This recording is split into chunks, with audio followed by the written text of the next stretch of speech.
Assalamualaikum warahmatullahi wabarakatuh. Hai, kembali lagi di video pembelajaran kali ini tentang karakteristik gelombang mekanik. Bagaimana kabarnya semua?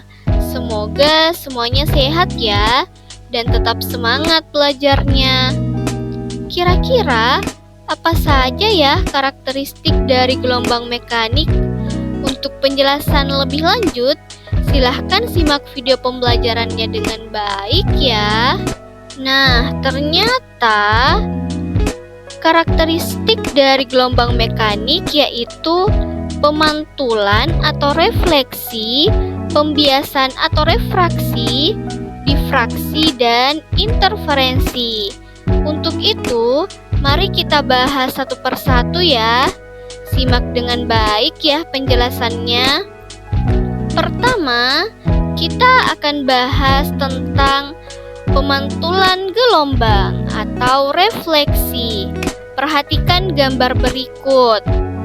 Nah, ternyata pemantulan atau refleksi merupakan peristiwa kembalinya seluruh atau sebagian gelombang ketika gelombang menabrak sebuah penghalang atau ujung medium, di mana gelombang yang datang dan mengenai suatu penghalang akan dipantulkan.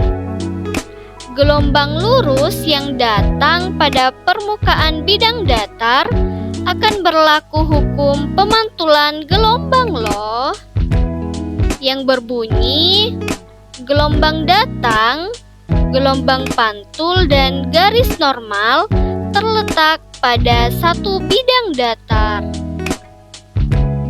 Yang selanjutnya, sudut gelombang datang sama dengan sudut gelombang pantul. Dapat kalian perhatikan pada gambar di layar ya. Selanjutnya, kita bahas tentang pembiasan gelombang atau refraksi. Pembiasan atau refraksi merupakan peristiwa terjadinya pembelokan suatu gelombang dikarenakan melewati suatu medium yang berbeda, seperti pada peristiwa pemantulan. Gelombang yang datang menuju medium yang berbeda akan dibiaskan dan berlaku hukum pembiasan gelombang yang berbunyi gelombang datang, gelombang bias, dan garis normal terletak pada suatu bidang datar. Selanjutnya, gelombang datang dari tempat yang dalam atau medium renggang ke tempat yang dangkal atau medium rapat.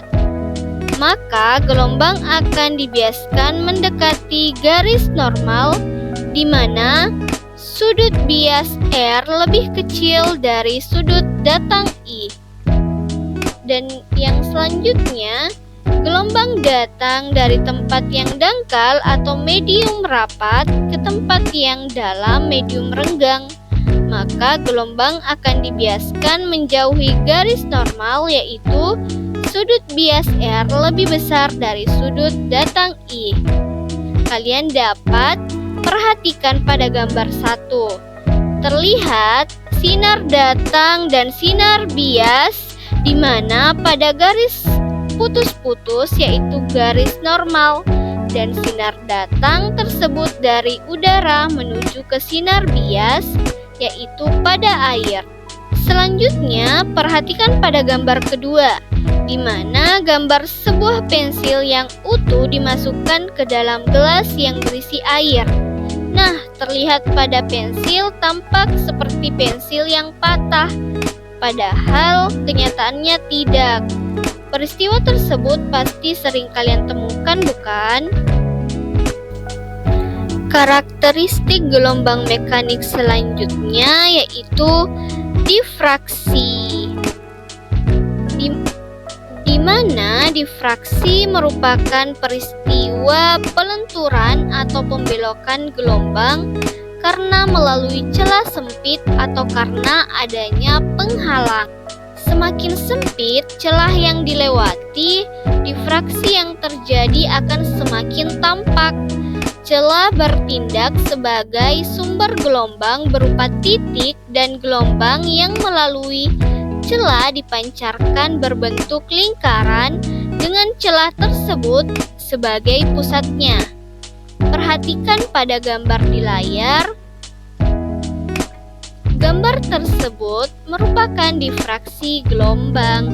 Pasti kalian sering menyaksikannya kan? Dan yang terakhir yaitu interferensi gelombang, di mana interferensi merupakan perpaduan antara dua gelombang atau lebih yang membentuk pola tertentu berupa pola penguatan dan penghilangan gelombang. Interferensi dapat terjadi apabila dua buah gelombang yang berinteraksi adalah koheren, yang artinya memiliki frekuensi dan beda fase yang sama. Dengan menggunakan prinsip superposisi gelombang, maka interferensi dapat dijelaskan. Perhatikan gambar yang pertama, gambar interferensi konstruktif, dan yang kedua interferensi destruktif, di mana interferensi konstruktif yaitu interferensi yang saling menguatkan, terjadi apabila gelombang yang berinteraksi memiliki fase yang sama. Nah, dapat kalian lihat gambarnya pada layar ya. Sedangkan interferensi destruktif yaitu interferensi yang saling meniadakan, yang terjadi jika gelombang yang berinterferensi memiliki fase yang berlawanan. Jadi, interferensi destruktif terjadi jika gelombang yang berinterferensi memiliki fase yang berlawanan. Nah, interferensi yang terjadi terus-menerus antara gelombang datang dan gelombang pantul maka akan menghasilkan gelombang berdiri atau gelombang stasioner. Nah, itulah penjelasan mengenai karakteristik dari gelombang mekanik ya. Gimana? Seru kan pembahasannya? Semoga video pembelajarannya bermanfaat ya. Sampai jumpa di video pembelajaran selanjutnya. Terima kasih. Assalamualaikum warahmatullahi wabarakatuh.